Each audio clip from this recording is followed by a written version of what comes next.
Good afternoon, everyone, and thank you for coming. For those who I haven't met, and I think I've met most of you, I'm Father Joe Guido. I'm in the psychology department and also in the personal counseling center. And I want to begin by thanking a couple of people, Margaret, for setting all of this up and saving me at the last moment because my PowerPoint slides were somehow lost in the ethersphere. And Father Gabriel for willing to kind of give me a chance to speak. It's not self-evident why I should be speaking about Dominican heritage. I'm not a theologian or a philosopher or a church historian. I've never been a pastor or a missionary. I really don't speak any foreign languages, and I've really not met that many Dominicans outside of my immediate surround.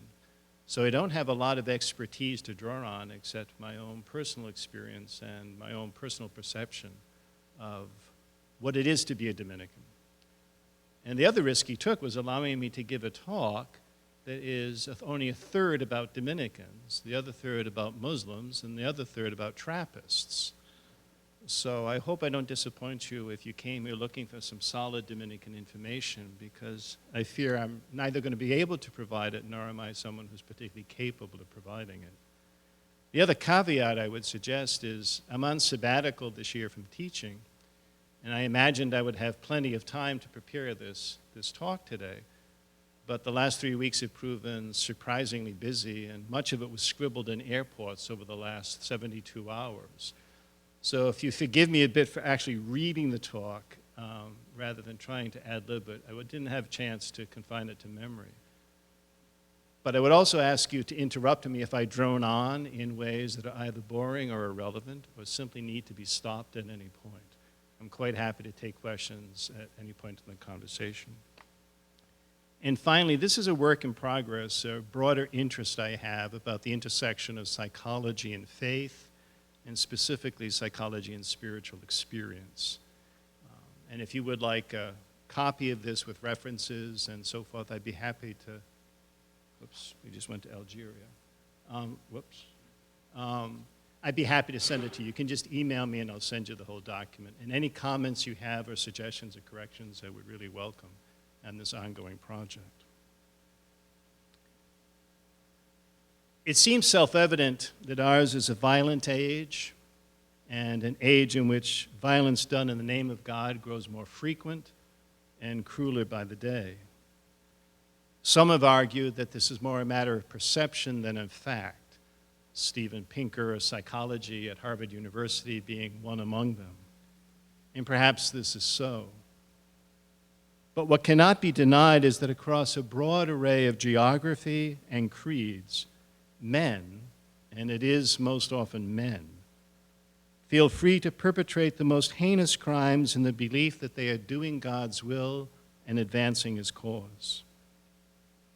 It is no wonder, then, that some are inclined to blame religion itself, suggesting that the claim to know what is ultimately true and right necessarily makes one less tolerant of those who think and believe differently.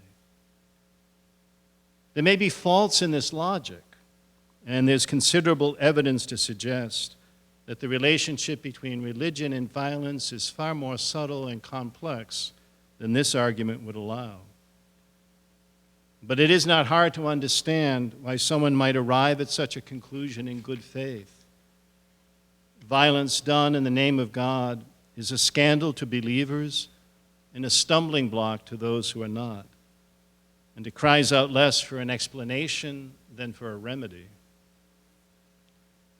One such remedy is the saints, whom Pope Benedict called, quote, the true bearers of light throughout history, and who in the darkest of times when the path forward was obscured, have kept despair at bay and shown the church its way forward. In a very real sense, and as Pope Paul VI noted, the most convincing evidence for the truth of faith may not be the soundness of argument or the eloquence of preaching, but those godly persons who live it truly. Today, I would like to examine the lives of two such men of our time and themselves victims of religious violence. Christian de Chergé, immediately to my right in black and white, and Pierre Claveret, further to the left, were men of very different temperaments, backgrounds, and callings, and yet both made a similar choice to forsake a life of relative privilege and conventional faith in order to embrace a life on the margins. This was true literally among the poor of Algeria and as Christians in a majority Muslim country. During a civil war for independence and later in a vicious civil war. It is also true spiritually in their identification with the self-giving love of Christ on the cross, a love not limited to Christians, but one extended to men and women of every faith. Why they did so and what lessons can be drawn from their having done so become critical questions for us individually and as a church, if indeed we are to bear witness to that peace beyond all understanding, which alone can bridge what divides us. I would like to suggest one tentative, partial answer to these questions, namely, that it is only when the other, both human and divine, becomes central to our self-understanding that our ordinary sense of self and faith can yield to a vastly enlarged understanding of both. And perhaps nowhere does the other reveal itself more than in an experience either of unmerited love or unanticipated loss. Men praying among others who pray. May 1996, after several months of captivity and sometimes heated negotiations to obtain their release, 7 Trappist monks from the monastery of Notre Dame in Tibérine, Algeria, were executed by a faction of the armed Islamic group. Tibérine, Algiers is the capital, and about 120 miles south of Algiers is Tibérine in the foothills of the Atlas Mountains. There were but several of the many victims of a brutal internecine war among Muslims that would in time claim the lives of nearly 100,000 Algerians. Yet they were hardly a likely target. To all appearances, they were unremarkable and unimportant men, French by birth, spanning several generations and living a quiet life of prayer and hospitality in a small village entirely surrounded by Muslim neighbors and friends. But in their death, they achieved a surprising fame. Muslim leaders in both France and Algeria publicly mourned their deaths and condemned their murders. And on a single Sunday, 40,000 churches in France tolled their bells in memory of them. Remarkably, they became the subject of a hauntingly beautiful and a prize-winning film of gods and men. Yet the most telling tribute to the monks was offered by the men and women among whom they lived in Tibérine. The conclusion of their funeral mass in the Basilica of Notre-Dame d'Afrique in Algiers, church and civil dignitaries as well as the monks' families accompanied the coffins on the long journey to Tibérine. After a brief service in the small monastery chapel, so small it could only accommodate the civic officials, the clergy, and the monks' families, their Muslim neighbors followed the procession to the cemetery. When the last of the coffins had been lowered into the ground, each containing only a head, since the monks' bodies were never recovered, neighbors and friends broke through the security lines and rushed to embrace the 2 surviving monks. Then the friends and neighbors, Muslims all, took up shovels and even used their bare hands to fill the graves with dirt. It was a filial gesture, one from the heart, an honor and a duty that belonged to one's family, which was fitting. For in a very real way, these Catholic monks and their Muslim neighbors had become just that, brothers and sisters before God. That's the monastery at the top from the garden below. That is the full extent of the community. And that is Our Lady. Each of the Trappist monasteries is dedicated to one or another of the titles and images of Our Lady. And the tall man there with the glasses at the end is the man I'm going to speak about now, Christian de Charget. One of the murdered monks merits special attention, in part because of a remarkable and revealing testament he penned several years before his death, and which seemed to anticipate it. Christian de Charget was a child of privilege, son of a high-ranking and powerful French military officer and his wife, a graduate of the Institut Catholique in Paris and the Pontifical Institute for Arabic and Islamic Studies in Rome. He was ordained a priest for the Archdiocese of Paris and served at the Basilica of Sacré-Cœur for 5 years before deciding to enter the Trappists. And after a brief stint at a large and notable French abbey, he requested transfer to the small, poor, and remote monastery in Tiberine. In his testament, Christian acknowledges with sadness the contempt some Europeans have for Islam and the terrible caricature of Islam that radical Islamists represent. But he goes on to say that it was in Algeria and in the company of Muslims that he found, quote, the meaning of the Gospels, running like some golden thread through my life. And then, in anticipation of his death, he wrote, it will satisfy my most burning curiosity. At last I will be able, if God pleases, to see the children of Islam as God sees them, illumined in the glory of Christ, sharing in the gift of God's passion and of the Spirit, whose secret joy will always be to bring forth our common humanity amidst our differences. And most remarkably of all, the testament concludes by addressing his future executioner. And to you, my friend of the last moment, who will not know what you are doing, yes, for you too, I wish to say this thank you, this adieu, whose image is in you also, that we may meet in heaven like happy thieves, if it pleases God, our common Father. Amen. Insha'Allah.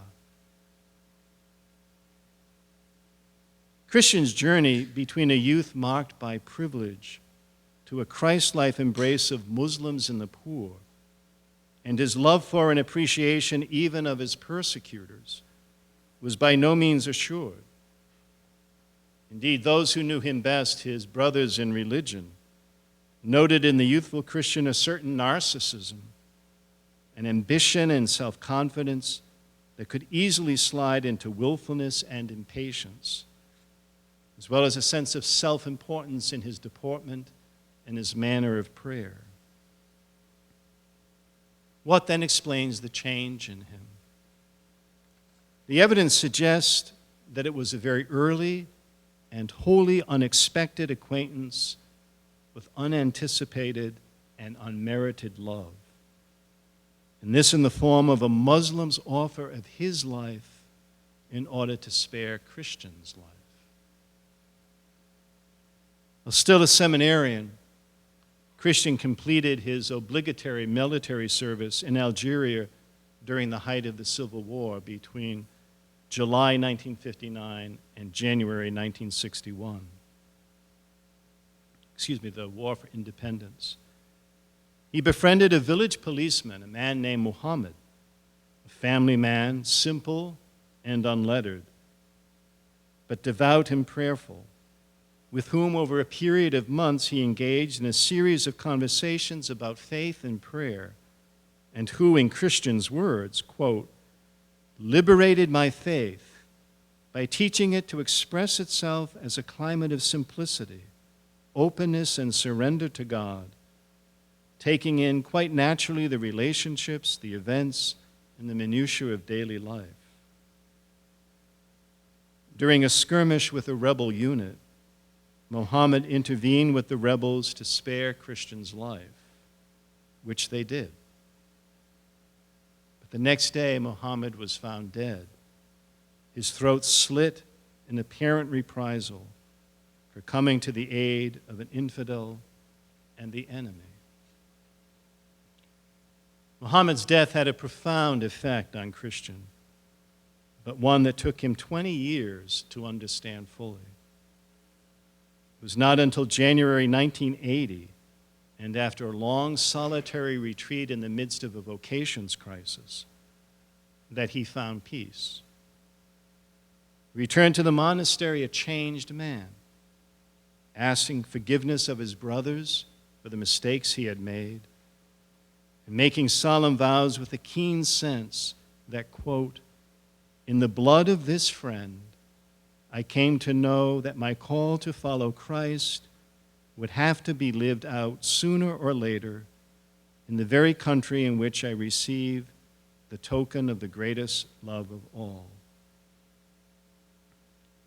In effect, Christian came to understand that Muhammad had been the imitation of Christ for him, and by the gift of his love and life, had wedded Christian to Algeria and to its Muslims.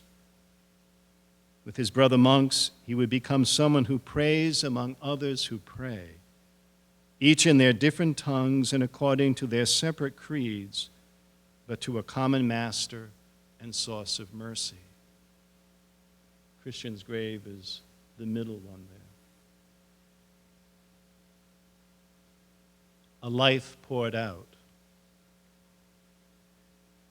3 months after the deaths of Christian de Charget and his brother monks, a Dominican, a bishop, Pierre Claverie of Oran, Algeria, was assassinated. He was returning home in the company of his friend and driver, another man named Mohammed Bouchiki, also a Muslim. He was tired after a long series of meetings in Algiers, but also buoyant, having taken time to visit the neighborhoods of his childhood and to see, for what turned out to be the last time, the lovely vista of the city meeting the sea. No sooner had Pierre and Mohammed entered the bishop's residence when a large bomb detonated, killing both of them instantly. Hearing the explosion, the religious sisters who assisted the bishop ran in to find Pierre and Mohammed lying side by side, their blood intermingling on the floor, indistinguishable. No one claimed responsibility for their deaths, but it was widely suspected that it was the work of one or another of the radical Islamist factions who were then contending for power and a claim to the Prophet's legacy. They must have found this popular bishop, who was dedicated to fostering peace and reconciliation across races and creeds, a formidable threat to their interests, and one that needed to be eliminated. According to Muslim custom, Muhammad was buried the next evening in a small private ceremony. A number of Christians attended the burial and comforted his family. Pierre's funeral took place 3 days later in the cathedral. The original cathedral of Oran is to the left, a magnificent structure that was built during the French colonial period. Bishop Pierre Claverie turned it over to the Muslims so they could have a mosque. The cathedral he was buried in is at the top on the right. And the place where he was martyred is here, the bishop's residence on the bottom. Cardinal Bernard Gondin, the Pope's personal representative, presided over the large congregation that included several bishops and the master of the Dominican order. Yet most of those in attendance that day were Algerian and Muslim. Pierre was buried in the cathedral wearing his favorite priestly stole, one inscribed Allah Mahaba, which means God is love. In response to his death, Pope John Paul II said, quote, "A new page in the martyrology has been turned." And hundreds of his Algerian friends inscribed their names in the book of condolences. One after another, they promised that his death would not be in vain and that they would carry on the love of neighbor that he had espoused and embodied. Even now, 20 years after his death, people come to his tomb each day with flowers to honor his memory and to pray. The larger picture here in the bottom right is actually a service that took place in Saint-Sulpice in Paris that was performed by a joint theatrical group of Muslims and Christians in honor of Pierre Claverie. That's his grave at the top, the picture of him, and some of his former co-workers at the Diocesan Center. Pierre's death may not have captured the popular imagination of the West in the way that the deaths of the monks of Tiberine did. And to date, certainly no one has made a film about his honor, in his honor. Yet he was no less loved than they were, and his death is no less a testament to how the love of Christ can be enfleshed in those who are other and different, and how the church, when small and marginal and stripped of all worldly significance, can be more fully the imitation of Christ that it is called to be. The question then once again becomes, how did he come to be the man that he was? Like Christian de Chargé, Pierre Claverie began life as a child of relative privilege. He was a member of the Pieds Noirs, the Blackfeet, French citizens who were born in Algeria and considered it home. And his family, a mother, father, and a younger sister, was close-knit but not particularly devout.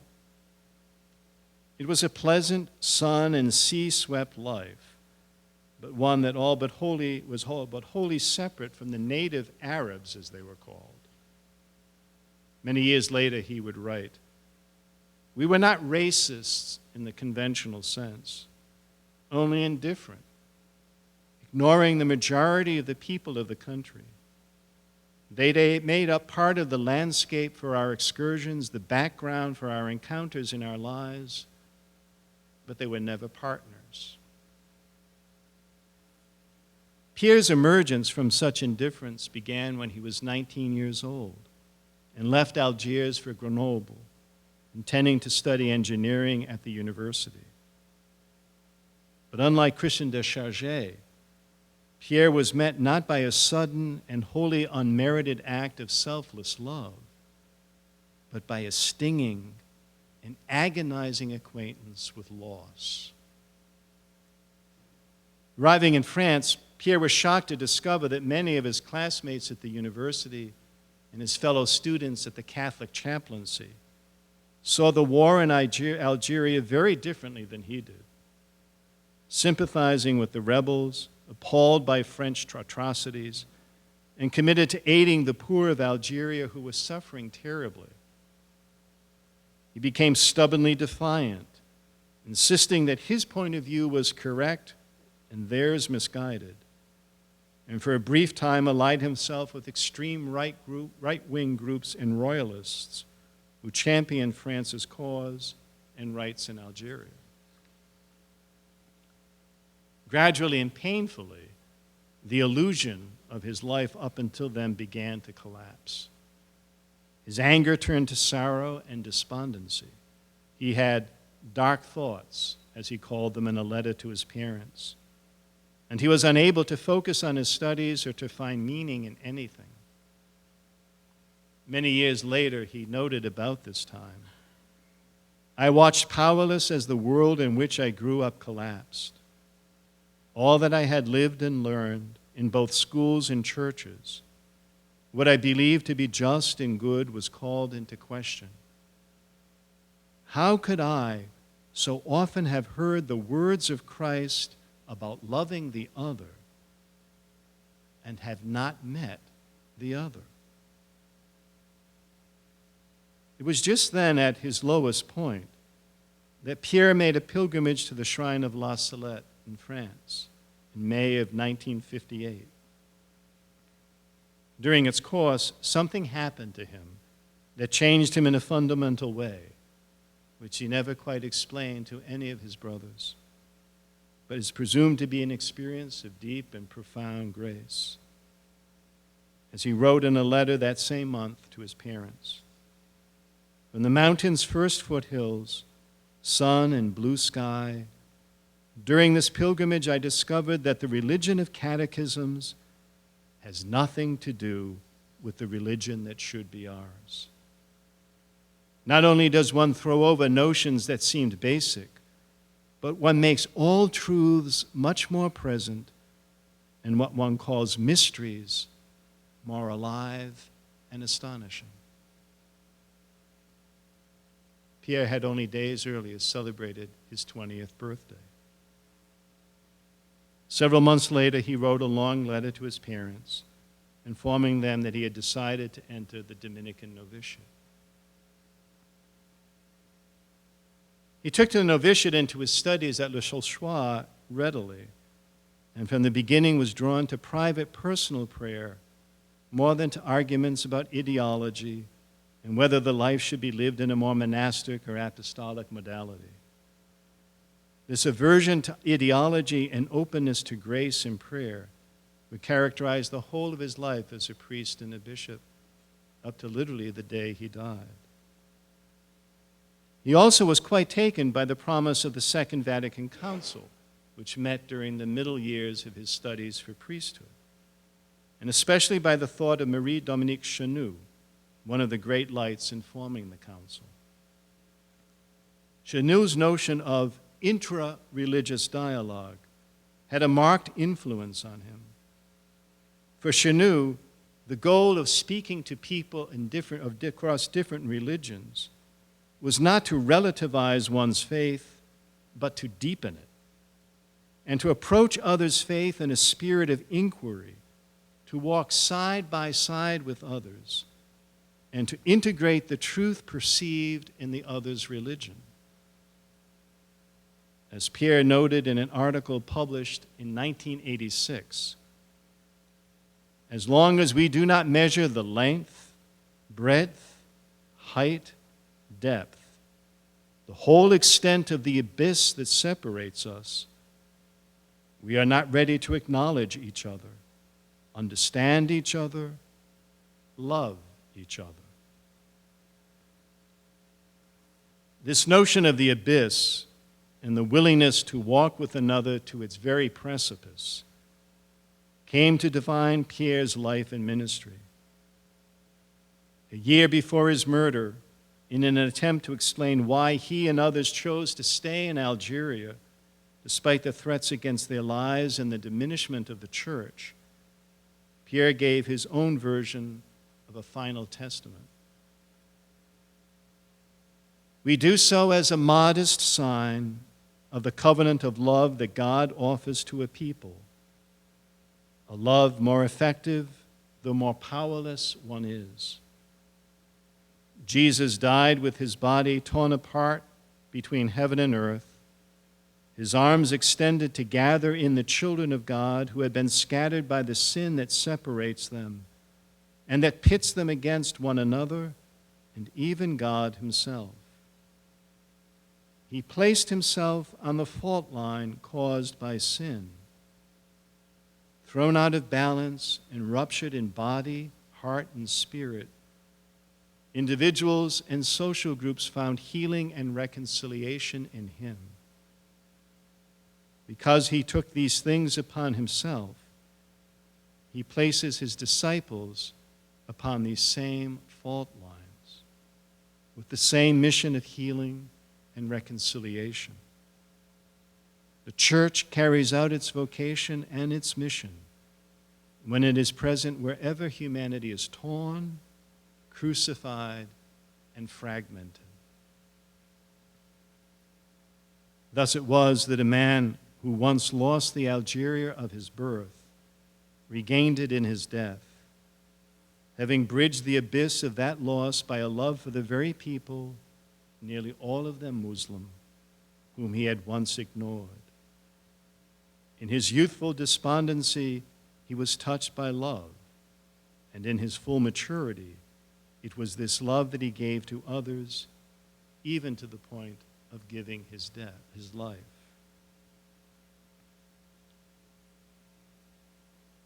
From Narcissus to Christ. A little more than a century ago, Sigmund Freud, obviously, wrote an important paper on narcissism in which he made the telling observation, quote, "A strong egoism is a protection against falling ill. But in the last resort, we must begin to love in order not to fall ill. And we are bound to fall ill if we are unable to love." We often think of narcissists in terms of their caricature, as people enamored of themselves and self-important, lacking empathy or genuine concern for others, and quick to anger if they are denied what they feel entitled to. There is some truth in this. But Freud's insight is closer to the mark. It suggests that narcissism is a component of human personality generally, and is not limited to its pathological manifestations, and that it serves an important purpose. It is an attempt, however flawed, to keep us safe from the dangers love entails. In this sense, narcissism is a component part of each of our personalities to one degree or another, and one that reflects our personal histories and attendant vulnerabilities. We may have learned through experience that love cannot be trusted because we have been betrayed or abandoned by those we love. Alternately, the circumstances of our lives may not have afforded us an experience of genuine, freely given love, but only its semblance. Love as a reward for meeting another's demands or needs, or for performing well in someone else's estimation. Narcissism then reflects a defensive redoubt, a protection of ourselves, and thus a deflection of our natural impulse to love someone other than ourselves by virtue of denying their very existence or their importance. We can only hope then that someone will supply the right conditions, make it safe enough to risk loving again. The youthful Christian de Chergé and Pierre Claverie provide sufficient evidence of their own narcissism, the one being seen by his brother monks as arrogant and self-important, and the other full of defiance when his views were refuted. And yet each also bears the remarkable testimony to the power of grace to wean him from his need to protect himself. For Christian, it began with Muhammad's self-sacrifice and the gift of unmerited love that it would take him 2 decades to understand. For Pierre, it began with the piercing loss of everything he had believed in, accompanied by a singular experience of healing. And for both men, the transformation of their narcissism into genuine love of others was completed in the context of prayer and community. Christian and Pierre were men of deep, lifelong prayer, sustained by the rhythm of the Liturgy of the Hours, and more particularly by the hours of private prayer. And it would seem that it was in the safety of prayer, in intimate communion with one who would never betray or abandon them, or demand from them a price for his love, that they gained the strength to lay down their armaments against others. There in community, whether the monastic community of Tibérine or the theological community of Le Saulchois, they learned to practice a humility and an openness to others quite different from themselves, that then prepared them to embrace the people of Islam and, in time, to give their lives for them in an identification with Christ's sacrifice for us all. None of this was by accident. And none of this is meant to apply to Christian and Pierre alone. Writing in 1975, when both Christian and Pierre were immersed in their work and lives in Algeria, Father André Louf, to my immediate right, wrote this, quote, "The church herself is always and wholly in the desert. And there, in the asceticism that the desert represents, we are invited to plunge ever more deeply into the abyss of one's total poverty before the divine offer of gratuitous love. To discover that in humility, when we are at our lowest point and can do nothing for ourselves, God becomes sensible to the heart. And it is just then that we come to understand that God chose us on account of our weakness, and in a completely concrete manner, at our weakest point, at our deepest vulnerability, in order to heal it by His power and to make of it the cornerstone, the foundation of His church.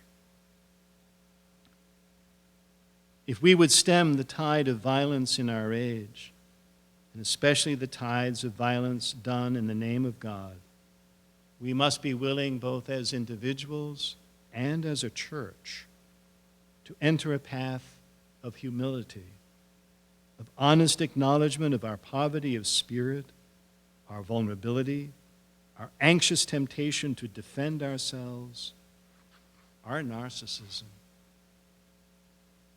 It will require that we deepen our prayer and deepen our communion with one another, and thus allow God to heal us at our weakest points.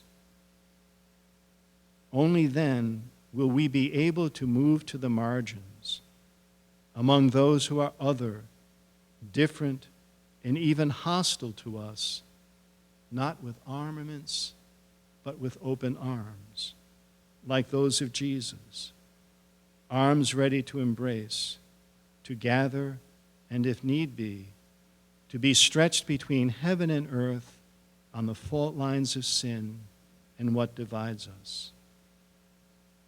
It is then that we will be able to say in all integrity, Salam alaikum, peace be with you.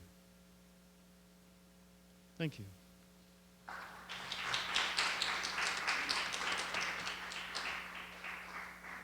I have no idea what time it is, so do we have questions, comments? Oh, cool, okay. Questions, comments, corrections, digressions?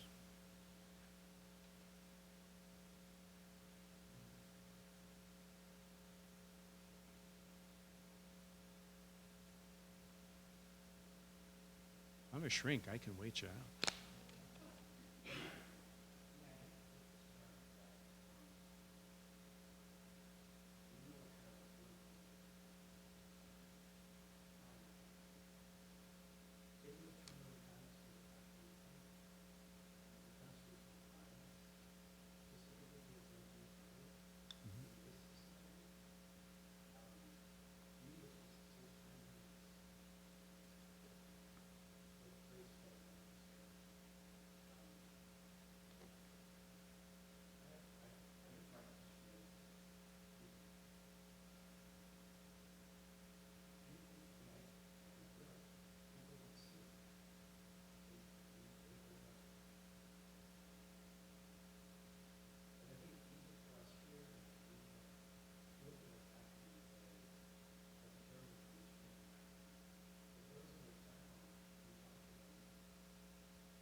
Well, Jim Campbell, who's been on the ethics board here, the Psychological Association of the state of Rhode Island here, knows that I cannot give you a diagnosis of someone that I have not examined.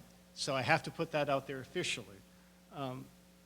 What I would say is there's a very interesting series of papers and a book by a man named Drew Weston, W-E-S-T-E-N. He is a psychologist who used to teach at Harvard and now is a distinguished professor at Emory University. And he's written about the psychology of electoral politics in the United States and of elections and rhetoric. And it's a very interesting thesis that he has, both in terms of the electorate itself and in terms of politicians and the rhetoric they use. But to kind of give a digest of his argument, it would be that mostly what we see in evidence is the flaws in personality structure in our candidates. And most of what we see in evidence in the electorate is the flaws in the corporate personality of America. So one way to think about it, I think, in terms of the material for today is to assume that narcissism is a universal factor of human personality, including in politicians and the electorate. But by definition, because it's a defense against perceived weakness and pain, it's something that we are unconscious of doing. And the price of not doing it is to face that heartache and pain that we're defended against. So, in a sense, having candidates and an electorate, both of whom are operating on that principle, kind of reinforce one another's defense that way. And the question then becomes, well, what then can kind of break through that defense? And I think to break through that defense, there's also a kind of concomitant responsibility to then heal the wound that gave rise to it. And so one of the concerns I have in watching the political scene right now is not only the kind of viciousness of the rhetoric and where it kind of comes from, both from candidates and the electorate, but also the recognition that there is a real wound there that is being defended against and that needs healing. So that the larger question is, how do we heal the wound at the body politic that is a real wound so that those defenses would no longer be necessary? And of that, I don't have any informed opinion. But I see that's the real problem. Otherwise, what we do is we exchange masks for that wound. And there are purported ways in which, we can say, this will solve the problem, or this will make you feel better, or this will give you power. And none of those are capable of healing the wound. But I would say the wound is real. And the more vicious the rhetoric and the more, broadly speaking, narcissistic the discourse, the deeper the wound.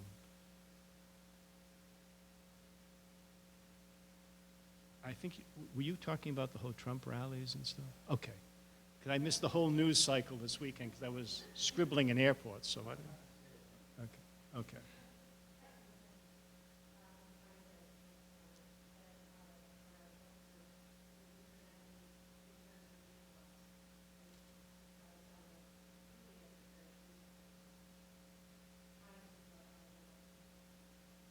Yes.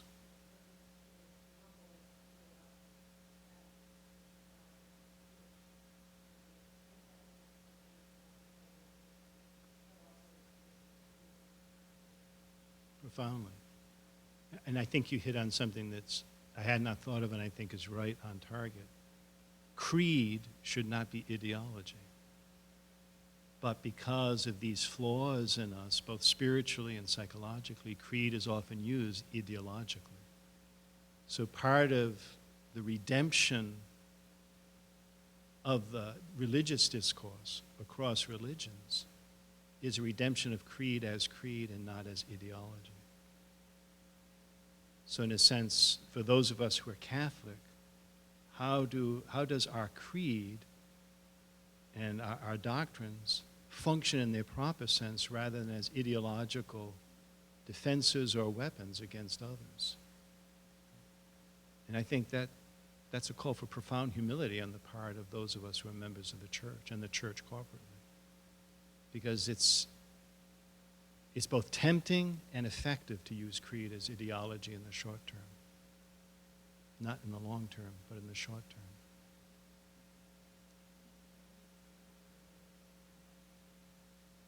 Well, I would ask you to first define ideology, because I.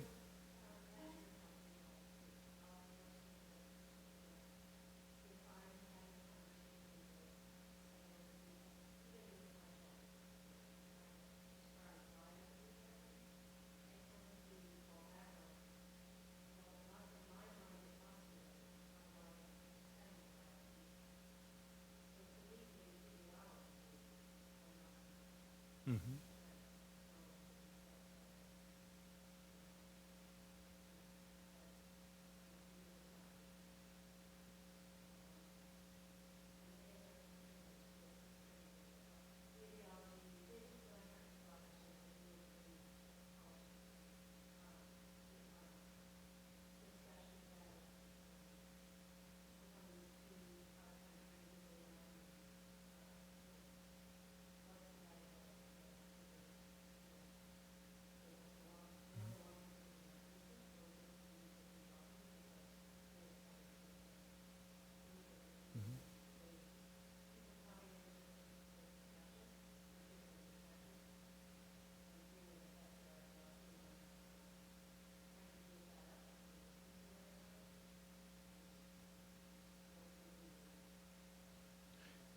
Well, you make me think, when you were saying that, and this may help you, Celia, is that one of my teachers in grad school was Eric Erickson. It was a great privilege to have him as a professor, one of the most notable people in history of psychology. He was very elderly at the time. But one of his key insights was what he called negative identity. And he initially came to that in terms of studying college students and noting that very often young people, as they come into their adulthood, first define themselves as what they're not. Generally in terms of, I am not my parents, I am not my church, I am not whatever it might be, because they don't yet have a positive identity. And he says on a temporary basis, psychologically, that makes a good deal of sense, but if it perdures over time, it's really problematic, because it really prevents us from achieving a sense of identity that leads to intimacy. So if I were to use those concepts in the context of Celia's question, I would say the difference between ideology and creed is that creed is a positive statement of identity. I am. It leads open the possibility of intimacy with others, including those others who have different creeds. Ideology is negative identity. I am not, which prevents intimacy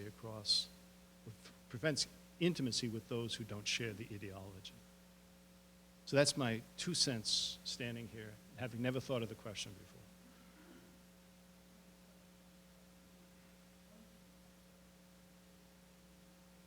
Right.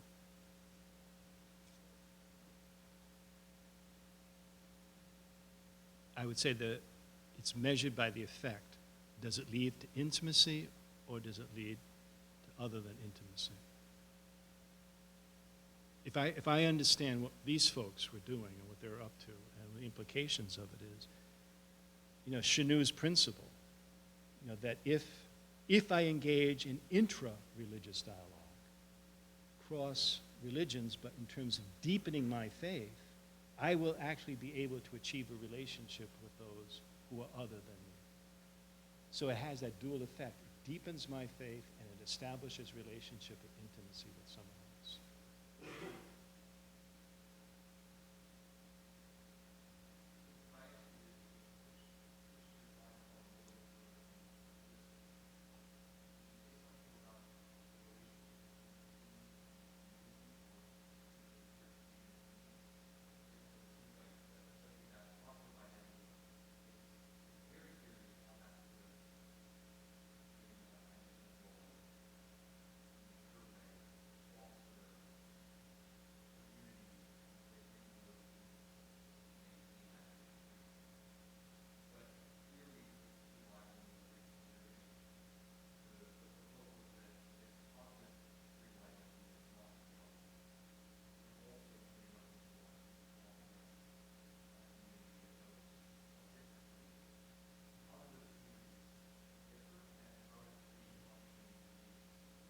It's a great question. I mean, again, on the tippy toes of the moment. I would say in both the cases of both these men's lives, it was necessary for them to achieve intimacy within the community of faith before they could have intimacy beyond the community of faith. Because a narcissist, by definition, is closed to relationship and intimacy for defensive reasons. And you see it clearly in Christian de Chergé. He acted different, prayed differently, so forth, for many years in the monastery until he had that kind of conversion experience. And then he came back and he apologized to his brothers. And it was at that point that they elected him prior of the monastery. And it began this whole ecumenical process with the Muslim community, where they defined themselves as men praying among others who pray. And it changed the whole relationship between monastery and the local village. You see it less clearly, but I think it's there in Pierre Claverie. Here he comes, a despondent young man, having this experience of healing, entering the novitiate. And at that time, there were literal kind of ideological wars between the choir monks and, those out working as worker priest kinds. And there was a lot of clashes. He found a way to negotiate that through prayer. And interestingly, they elected him dean of the studium. So I think that the move from narcissism to community, the first move is from isolation into myself, into a community with those who are like-minded, fellow believers. And then I think it's a sequential movement. Then I think there can be community and intimacy with those who are not fellow believers, because one deepens one's understanding of what it is one believes. And I think that's where you get, in both of these instances, this ability to see or to almost taste ahead of time the fact that they were going to be martyred, and willingly embracing that martyrdom, not in a kind of perverse way, but in a deep understanding that this is what Christ was asking them to do. And he was asking them to do it for this community of Muslims that did not share their faith. And I think that's the novel part of this, is the notion that bearing witness to Christ even to the point of one's death is also bearing witness to God's love for the population that does not share your faith. And not in an explicitly catechetical or evangelical way. I do this so that they will then believe in Christ, but I do this because Christ is there among them. Perhaps in a hidden way, perhaps in a way I will never understand, but really and truly because he died for all. So that's how I would see it. First, out of the isolation into myself, into the community of fellow believers, and then in the deepening of that creed, the ability to reach out to those who do not share the creed. And that's a very different process, I think, than leveling creeds. And I think the key is, now you're getting me excited, the key is that statement from André Loof, that you can't love what is not other. Narcissists don't love themselves. They just don't love.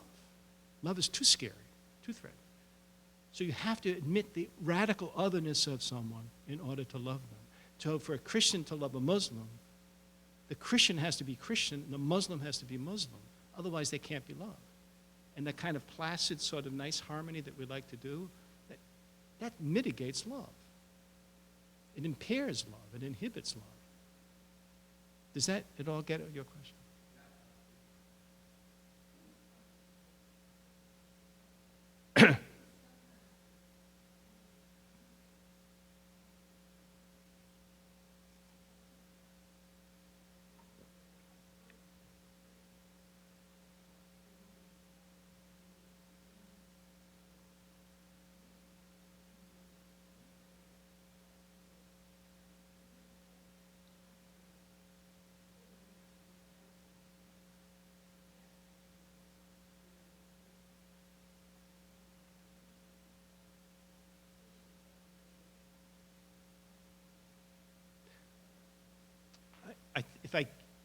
If I get the gist of what you're saying to you, I think I would reply to it in this way. Part of, if we use the university as a locus for this, not the Algerian desert or a monastery, there are many students who come here who do not have a creedal community, either religiously or familially. that theirs has not been an experience of love, either divine or human. And I think it's incumbent upon us, given our mission, to provide communities, in the plural, where people can find that experience. So, for instance, many students find it in campus ministry, many of whom may have no particular religious formation in their background, but are drawn to what they perceive there as a welcome and a depth of love and acceptance and so forth. And then those in campus ministry began to kind of deepen that experience and provide a creedal framework for understanding it. Individually, in terms of those of us who work with students individually, very often beneath everything else that we're trying to do is to provide the context of at least one other person, a small dyadic community that allows that possibility of love to emerge. First and most importantly, that they experience the love of another and a care of another, and that they begin to have the awakening of the experience of love themselves that is not threatening, that is not damaging, that is not overwhelming. So in that sense, yes, I think Providence College, the university, academia in general, should be about creating communities that inculcate love for people who have not yet experienced it, and therefore provide a creedal framework for it. From that, yes, I think you can have more radical intimacy with people of different creeds, speaking metaphorically. In terms of the inclusivity issues on campus today, I don't have an opinion on this. But I would say to anyone that the measure of the truth of your creed is the extent to which you achieve intimacy without creed, with people who do not share that creed. So you have to have the creed and you have to have the intimacy. And I think any attempt at inclusivity has to be measured on both parts, not on a single point.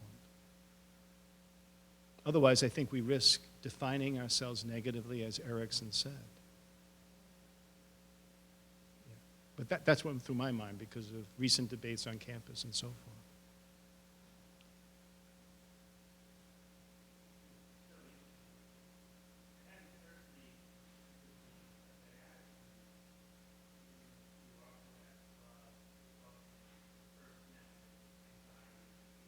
Mm-hmm.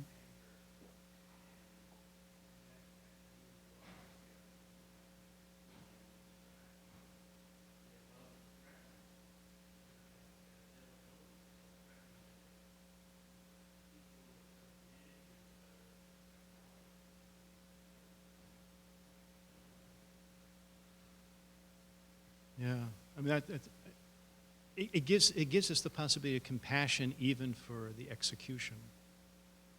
You know, that they are locked in the same dynamic and that they strike out in violence because it's the only way to define themselves in a context where any possibility of intimacy would be terribly threatening to them. So that the more violent the ideology, in a sense, the more aching the wound underneath it.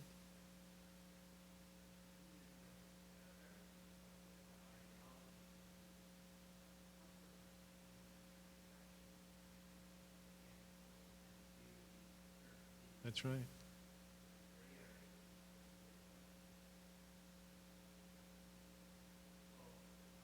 Right. Yeah, I think Pierre Claver was a great example of that. A young man, 19, got caught up in an ideology defending his Algeria,